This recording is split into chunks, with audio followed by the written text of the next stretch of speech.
ஒரு மனிதனுடைய முதல் தேவை, அடிப்படை தேவை ஆன்ம விழிப்புணர்வு.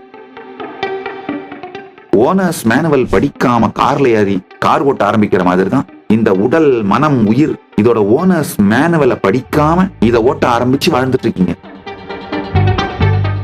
விழித்துக் கொள்ளுங்கள். இன்னொன்னு நல்லா புரிஞ்சுக்கோங்க. நான் முதல்லயே சொன்னேன், ஜென்சி புரட்சி எல்லாம் வேலைக்காகாது. ஜென்சி புரட்சி எல்லாமே பாத்தீங்கன்னா இருக்கிறதையும் சீரழிச்சு விட்டுரும். தேரை இழுத்து தெருவில் விட்டு ஓடி போயிடுவானுங்க. அந்த புரட்சியை யார் தூண்டி விடுறாங்களோ அவங்களுக்கு சகாயமா தேவையானது வேணா பண்ணிக்க முடியுமே தவிர ஜென்சி புரட்சி தீர்வு அல்ல.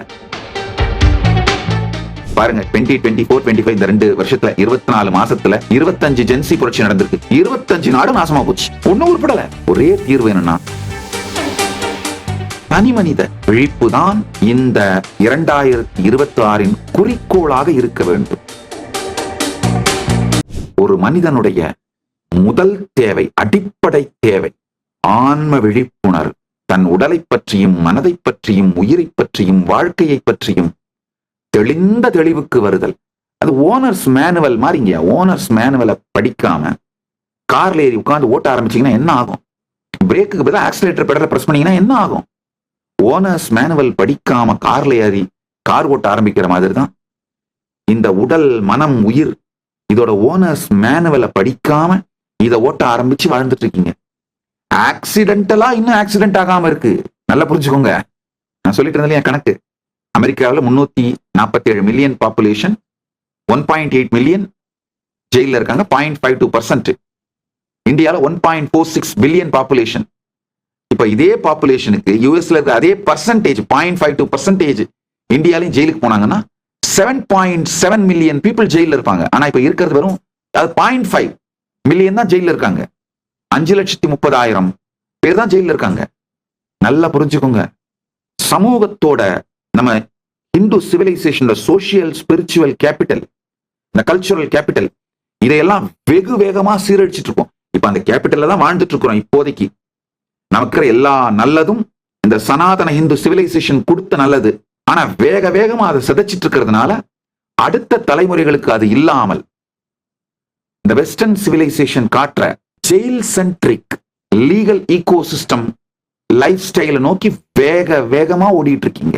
விழித்துக் கொள்ளுங்கள். இன்னொன்னு நல்லா புரிஞ்சுக்கோங்க. நான் முதல்லயே சொன்னேன், ஜென்சி புரட்சி எல்லாம் வேலைக்காகாது. ஜென்சி புரட்சி எல்லாமே பாத்தீங்கன்னா இருக்கிறதையும் சீரழிச்சு விட்டுரும். தேரை இழுத்து தெருவில் விட்டு ஓடி போயிடுவானுங்க. அந்த புரட்சியை யார் தூண்டி விடுறாங்களோ அவங்களுக்கு சகாயமா தேவையானது வேணா பண்ணிக்க முடியுமே தவிர ஜென்சி புரட்சி தீர்வு அல்ல. தனி மனித எழுச்சியே தீர்வு. பாருங்க, 2024-25 இந்த 2 வருஷத்துல 24 மாசத்துல 25 ஜென்சி புரட்சி நடந்திருக்கு. 25 நாடு நாசமா போச்சு. ஒன்னும் உருப்படல. ஒரே தீர்வு என்னன்னா தனி மனிதன் விழித்துக் கொள்வது. தனி மனிதனின் ஆன்மீக விழிப்பு தான் இந்த பிரச்சனைக்கு தீர்வு. சனாதன இந்து தர்மத்திலைங்க தனி மனித விழிப்படைந்தவர்களால் மட்டும்தான் இன்னமும் சனாதன இந்து தர்மம் உயிரோடு இருக்கே தவிர the living stream is still maintained by those individuals who got enlightened. ஞானமடைந்த, பரமுக்தி அடைந்த, ஜீவன் முக்தி அடைந்த, ஆன்மீக விழிப்படைந்த தனி மனிதர்கள் தான் இன்னமும் இந்த சனாதன ஹிந்து ஈகோ சிஸ்டத்தை உயிரோட வச்சிருக்காங்களே தவிர, அதனால தனி மனித விழிப்பு தான் இந்த 2026 குறிக்கோளாக இருக்க வேண்டும். 2026 முதல் குறிக்கோள் உங்க எல்லாருக்குமே உங்கள் உடலை பற்றி, உங்கள் மனதை பற்றி, உங்கள் உயிரை பற்றி நீங்கள் வைத்திருக்கும் கருத்துக்கள் சரியானதாகவும் முழுமையானதாகவும் மாற வேண்டும். வேற ஒண்ணுமே தேவையில்லைங்க. உங்களுடைய உடல், மனம் இவைகளை பற்றிய கருத்துக்கள் தெளிவாகுமானால் ஆட்டோமேட்டிக்கா உங்க உணவு, உடை, வாழ்க்கை பழக்கம் எல்லாமே அலைன் ஆயிடும். இந்த கான்சியஸ் லிவிங்க்கு அலைன் ஆயிடும். என்லைட்டன் லிவிங்க்கு அலைன் ஆயிடும். ஜீவன் முக்த வாழ்க்கைக்கு அலைன் ஆயிடும். அடிப்படையாக செய்ய வேண்டிய இந்த தனி மனித விழிப்புனா என்னன்னு, தனி மனித ஆன்மீக விழிப்பு. முண்டகோபனிஷத்துல ஒரு அருமையான கதை. இந்த கதையை புரிஞ்சுக்கோங்க. 2 பறவைகள், மிக நெருங்கிய நண்பர்கள், ஒரே மரத்துல இருக்கு. அதுல ஒரு பறவை மரத்து மேல உச்சியில இருக்கு, அமைதியா உட்கார்ந்துருக்கு. தங்க ஒளியோடு தக தக தக தக தகன்னு அவ்வளவு இனிமையா அமைதியா உட்கார்ந்துருக்கு. இன்னொரு பறவை, கொஞ்சம் சின்ன பறவை, கீழே ஒரு கிளைக்கும் இன்னொரு கிளைக்கும் தாவி தாவி ஓடிட்டு இருக்கு. திடீர்னு ஒரு கிளையில தாவி பழத்தை சாப்பிடுது, அது ரொம்ப டேஸ்டா இருக்கு அப்படின்னு இனிமையான பழம்னு நல்லா ருசிச்சுட்டே இன்னொரு கிளைக்கு தாவி இன்னொரு பழத்தை சாப்பிடுது. அது ஆனா கசப்பான பழமா இருக்கு. உடனே துப்பிட்டு வேன்னு கஷ்டப்பட்டு நொந்துட்டு மரத்தையும் வாழ்க்கையையும் சுத்தி இருக்கவங்களையும் எல்லாரையும் திட்டிட்டு, ஆனா சும்மா இருக்க முடியல. ஏன்னா ஏற்கனவே ஒரு ருசியான பழத்தை சாப்பிட்டதுனால ஒருவேளை இந்த பழம் ருசியா இருக்குமோ அப்படின்னு இன்னொரு பழத்தை ஜம்ப் பண்ணி சாப்பிடுது. இன்னொரு கிளைக்கு ஜம்ப் பண்ணி அந்த இன்னொரு பழத்தை சாப்பிடுது. ஒரு தொடர்ந்து ஒரு 10-15 பழங்கள் ரொம்ப கசப்பாகவும் உண்ணவே முடியாததாகவும் கொடுமையான உணர்வை அளிக்கக்கூடியதாகவும் இருக்கு. ஆனா திடீர்னு ஒரு பழம் கொஞ்சம் சுவையோட இருக்கு. முதல்ல சாப்பிட்ட அளவுக்கு இனிப்பா இல்லைன்னாலும் இந்த கசப்புல இருந்து கொஞ்சம் குறைந்த கசப்போடு கொஞ்சம் இனிப்போடு இருக்கு. உடனே அதுக்கு அந்த பறவைக்கு உற்சாகம் வந்துருது. ஆஹா, பரவாயில்ல. அப்ப திரும்ப ஆரம்பிக்குது. திடீர்னு ஒரு பழம் இனிப்பா வருது, ஆனா பல பழங்கள் கசப்பா வருது. இப்படியே சாப்பிட்டுட்டு இருக்கு. அழுந்து கேளுங்கள், இந்த சின்ன பறவை இங்கேயும் அங்கேயும் இந்த கலையிலையும் அந்த கலையிலையும் தாவி இந்த புளிப்பு பழம், கசப்பு பழம், இனிப்பு பழம் இதெல்லாம் சாப்பிட்டு சாப்பிட்டு ஒரு காலகட்டத்துல ரொம்ப கொடுமையா நிறைய கசப்பு பழங்களாவே இருந்ததுனால இது என்னடா இது, ஒரே ஒரு இனிப்பு பழம் வந்தா 100 கசப்பு பழம் வருது அப்படின்னு குழம்பி துயருற்று மெதுவா மேல பார்க்குது. தன்னுடைய நண்பனாகிய அந்த பறவை எந்த சலனமும் இல்லாம அமைதியா இந்த எண்ட்லெஸ் டிஸ்ட்ராக்ஷனை பிளஷர்னு நினைக்காம, பயத்தையே பாதுகாப்புன்னு நினைக்காம அமைதியா உட்கார்ந்து இருக்கிற அந்த பறவையை பார்த்து இந்த சின்ன பறவைக்கு ஏதோ ஒரு ஈர்ப்பு. ஆஹா, என்னடா இந்த பெரிய பறவை இவ்வளவு சாந்தமா இனிமையா இருக்கே, இது என்ன ரகசியம், இது என்ன?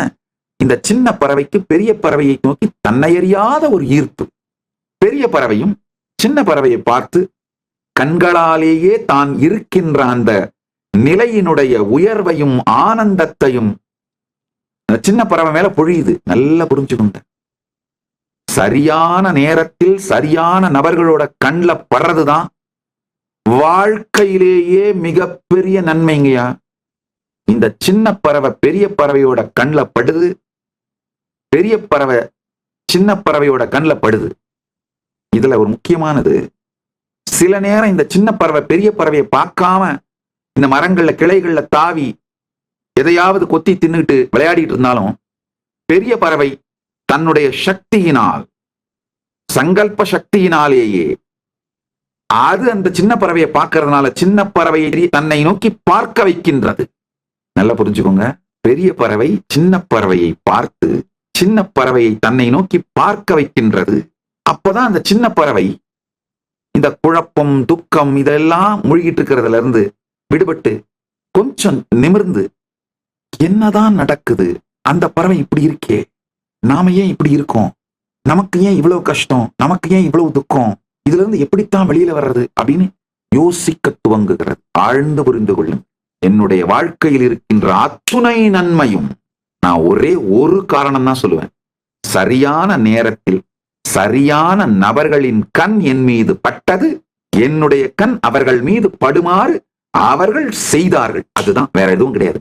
மொத்தமா நித்யானந்தரோட வாழ்க்கை மொத்தத்தையும் ஒரு லைன்ல சொல்லிடுறாங்க. சரியான நபர்கள் சரியான காலகட்டத்தில் அவர்கள் கண் என் மீது விழுந்தது, என் கண் அவர்கள் மீது விழும் வகையிலே அவர்கள் செய்தார்கள். அவ்வளவுதாங்க. என் வாழ்க்கையில் இருக்கிற ஞானம், அனுபவம், அனுபூதி, நன்மை, நான் உலகத்துக்கு செஞ்சிருக்கிற ஏதாவது நன்மை இருந்தால், என் வாழ்க்கையில நல்லதுன்னு நீங்க எதையாவது நினைச்சீங்கன்னா அதுக்கு ஒரே காரணம் இதுதான். பாத்துக்கோங்க, சரியான நேரத்துல சரியான நபர்கள் அவர்கள் கண் பார்வை என் மீது விழுந்தது, அதனால் என் பார்வை அவர்கள் மீது விழுமாறு தூண்டினார்கள், செய்தார்கள். அவ்வளவுதாங்க. மீதி எல்லாம் தானா நடந்துருச்சுங்க.